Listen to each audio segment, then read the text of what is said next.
Let's dig into this. So let's start with the IRS, because that story came out basically as I was heading for the door. And I had no less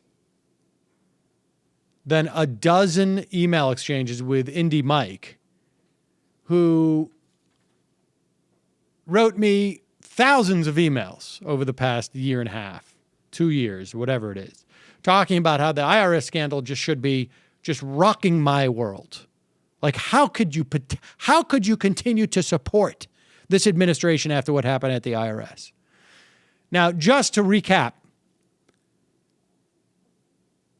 the IRS was tasked with determining whether or not people who, or organizations, I should say, apply for a nonprofit status wherein their donors could be anonymous. The IRS was tasked with determining whether or not these organizations were primarily social service organizations or social, I don't know what exactly the wording is. Basically, organizations that are supporting the social good as opposed to electioneering. And they came up, there's a whole subset of issues about actually this was a rule change by the IRS, and statutorily it's not just primarily, but it should be exclusively for social benefit organizations. But nevertheless, this is the terrain that we were dealing with.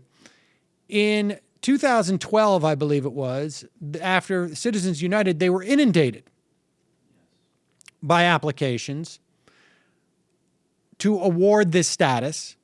And so in some offices, they took some shortcuts, not unlike the way that you would if you were doing a college admissions and you say, okay, we're going to do a cutoff here, or we're going to look for people, whatever it was.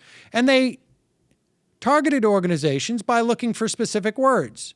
If the words Tea Party were there, they would pull those applications out, and that would be the first round of applications they would scrutinize. Or if it said progressive, they would also do it. They did have added scrutiny to about 80 more, I think it was 120 conservative groups and about 40 progressive groups. You should also know, though, that 80% of the applications they got came from conservative groups. So, in fact, if there was any disproportion, it was that they did not scrutinize conservative groups as much as their disparity of applications warranted. And I offered all of this to Indy Mike in our emails. But it was when the 18-month congressional investigation ended into the Internal Revenue Service's supposed mistreatment of these conservative groups, which, by the way, they rejected none of these applications, which led to the most tortured of reporting by this investigation as to what went on, which essentially said the IRS really had clear disdain for these icky conservative groups. Because I think there was an email, actually, which referred to, like, this group sounds icky. And they only begrudgingly did their duty and followed the law meticulously.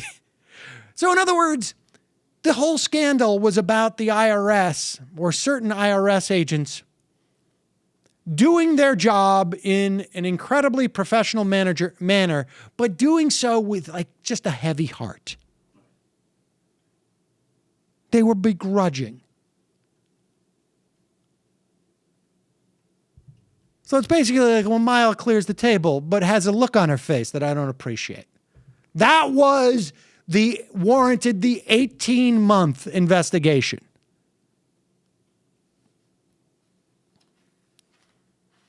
And so it goes the way of Benghazi, although I imagine Benghazi will come back.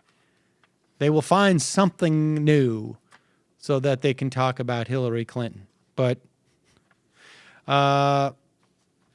let's move on to what? I don't know what's going to be next. What was the response? Oh, from Indy Mike? Right. It was constant ignoring the fact that I was talking about that. It was, you liberals, you are so blind, Sam, that you can't even see your own bias. And I just would keep writing back. To answer the question, do you still feel this is a scandal? What's so beautiful is that you two are the only ones that even remember that this thing happened. Right. Like you're connected cosmically. Yeah. Yeah. It really was. Yeah.